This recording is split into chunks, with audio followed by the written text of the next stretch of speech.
to control the gains afterwards, to control so that they stay and they sustain.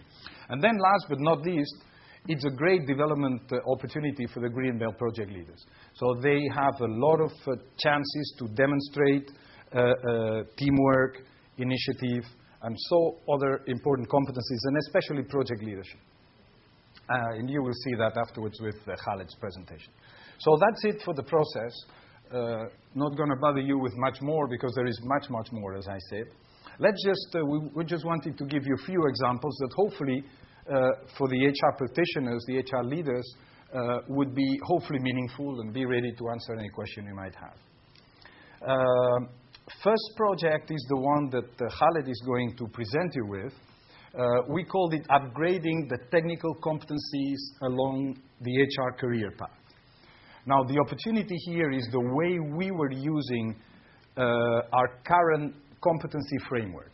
Today, our competency framework, which derives, of course, from the KPC, counts with as much as only in HR, 66 competencies.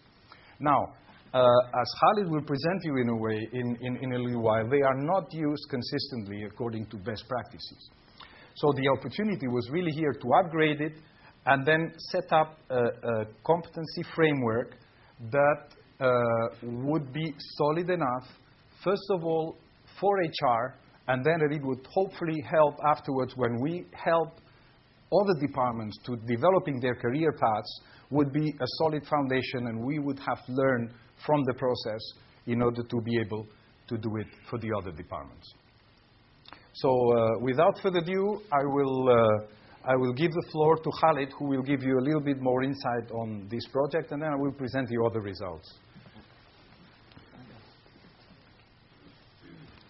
Thank you, Louis. Bismillah ar-Rahman ar-Rahim.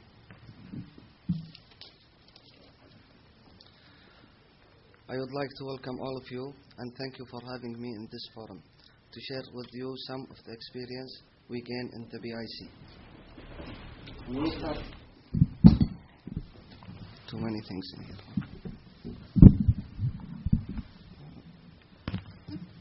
That's all? Okay. Thank you. When we start this project, we found out there is 48 job position in our HR department. So we looked to identify our key position for these job titles, and we came up with these key positions. If a new graduate wants to join our BIC, he will get through grade 11. And he will get the job title of junior analyst. Later on, he will have analyst work relation, and later on, he will be a senior analyst work relation. Our main objective is the competency. We need to identify the competency. As you can see in this chart, there is too many competencies, and many of these competencies are not used, and competency used inconsistency. Actually, we came with two defects when we work on this project. One of these defects, we break it down to four sub defects, and we design a rule to have it a guide on this project. All job position at the same job level should have same competency profile. Competency should be distinct and not overlap. All job positions are required to have a competency profile. Competency requirements increase for higher job position. Competency catalog should contain a few relevant competency. So this is our rules when we work on the competencies. Also, we have done a benchmark. We look at many companies, and we took it as a guide for our project, and we took the best practice in other companies. Are these competencies that we have chosen aligned with our HR strategy? Yes.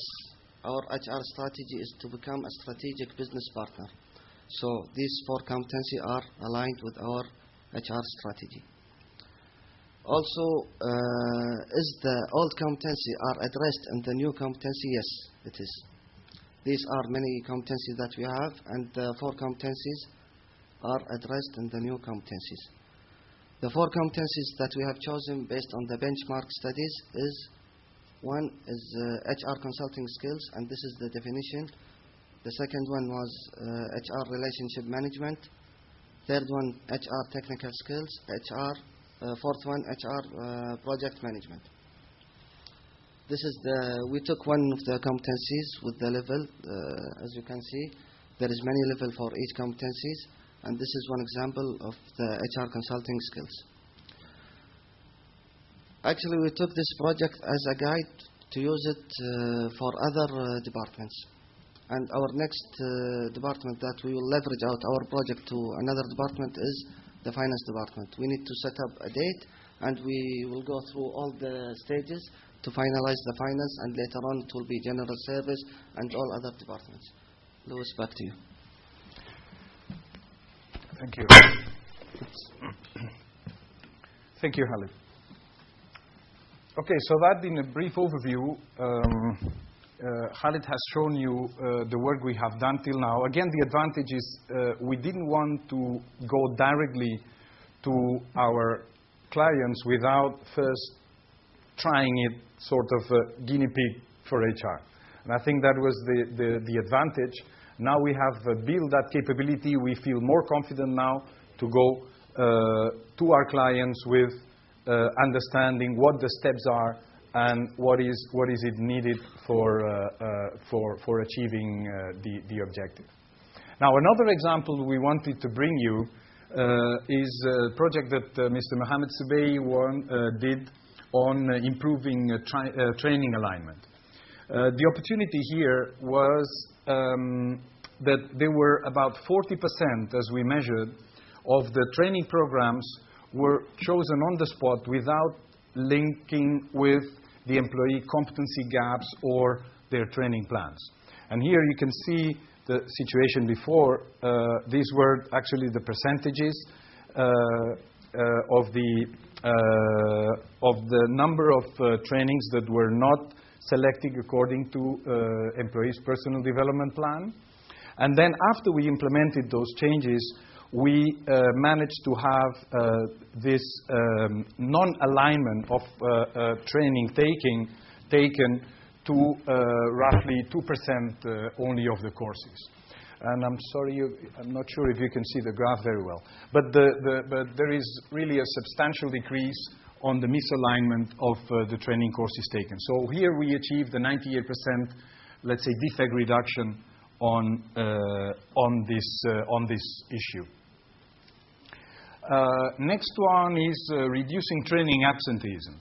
It might sound familiar to some of you, but on average, our situation was that 16% of the employees that were expected to attend local training courses either canceled their attendance or didn't complete the training course.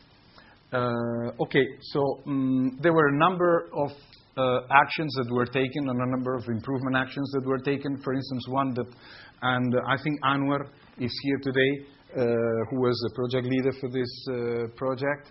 So if you have any question, he can gladly answer on the actions that we took. But for instance, here you can see an example of a survey that was conducted, trying to understand really why was that problem happening. Yeah, Anwar is here. So why was that's the example of the bar.